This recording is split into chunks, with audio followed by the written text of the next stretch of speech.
Maligayang pagbabalik mga kasolid. Manny Pacquiao promotion, dodoblehin ang bayad kay Casimero, bumalik lang kay Gibbons. Pinoy versus Pinoy sa bansang Japan. Bob Aroma nagalit, tila tinabla ng IBF. Yan ang ating pag-uusapan mga kasolid. Para sa ating unang balita mga kasolid, Manny Pacquiao promotion, Mr. Russian, nagdagdag na nga ng mga Pinoy, dagdag pwersa sa MP promotion.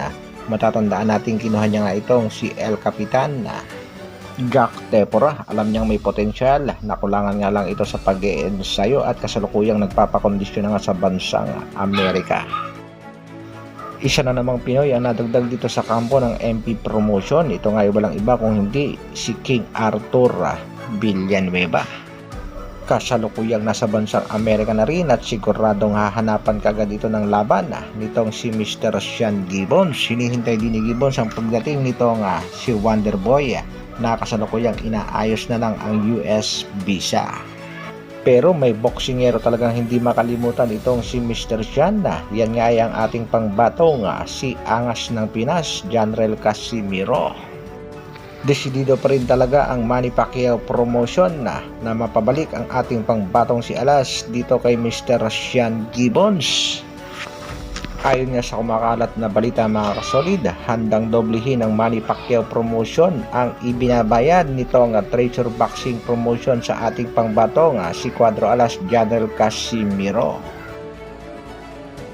Nagkaroon nga lang daw ng problema pero matatandaan natin mga kasolid na gustong-gusto talaga nitong si Manny Pacquiao na maikasa ang laban sa pagitan nitong si Naoya Inoue at Janrel Casimero nang nasa poder pa nila itong si Angas ng Pinas.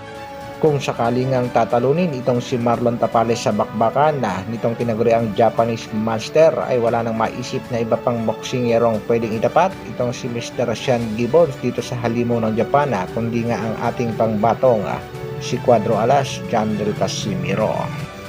Banat naman ni Alas, meron talaga itong paninindigan, hindi na siya babalik sa MP promotion.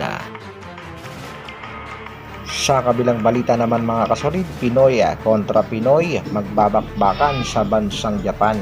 Yan nga itong si Kataraha kontra sa isa pa nating kababayan si RJ Wakinela.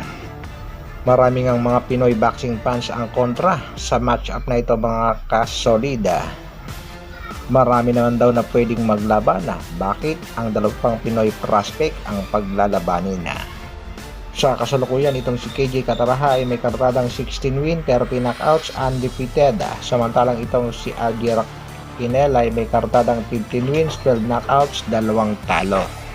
Sa November 11 nga ang kanilang bakbakan sa bansang Japan, kaya good luck na lang kung sino ang mananalo sa dalawa nating kababayan. Samantala, Bob Aroma nagalit at tila pinabla nga daw siya nitong IBF. Medyo kulang yata ang bayad na Mr. Bob Aroma, dagdagan mo pa. Dahil sa latest update nga nitong IBF mga kasolid ay biglang inangat nga ng IBF sa ranking ang ating nag-iisang angas ng Pinas na si Cuadro Alas. Matatandaan natin wala sa ranking pero sa latest update pang-anim na nga ang ating pangbatong si Janrel Casimero. Nalalapit na nga ang laban ng ating pangbatong si Alas. Marami ay nagtatanong kung okay na ba ang timbang.